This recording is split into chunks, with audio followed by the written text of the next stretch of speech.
Whenever I try to explain what markets mean to people, their eyes tend to glaze over.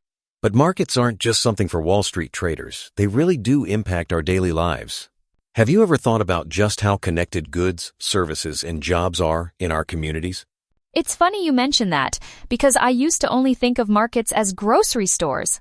But the idea that we have these three types, goods, services, and factor markets, makes so much sense once you break it down. Like, if you go to buy bread, you're in the goods market, but the baker who made it is part of the factor market, since they're offering their labor. Exactly. And it all loops together. Without someone to bake the bread, that's the labor market, you'd have nothing to actually sell in the goods market. And think about services, like when you get a haircut or take a taxi.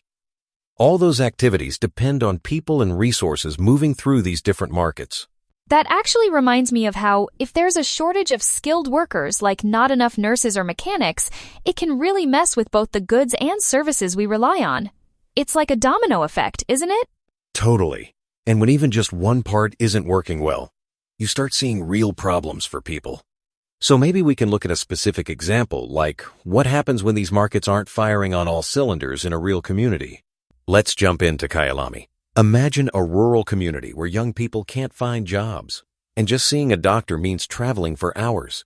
That's the kind of challenge that really highlights how market gaps affect people's lives. What stands out to me is how a simple idea like a community-run health and job kiosk could make such a difference. By training young people in both healthcare basics and retail, you're tackling unemployment and the lack of services at the same time. It's a win-win. Yeah, and I love that the solution connects all three markets. The factor market gives young people training and jobs. The goods market brings locals fresh produce and medicines. And the services market offers health checkups.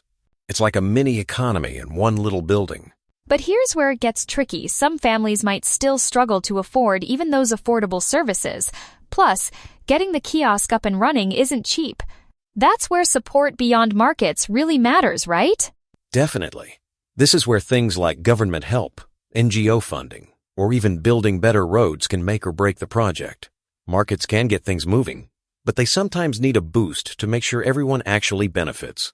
And it kind of proves that while markets help solve a lot, real progress usually depends on combining those creative market ideas with solid community support. That's a lesson a lot of places could learn from Kyalami.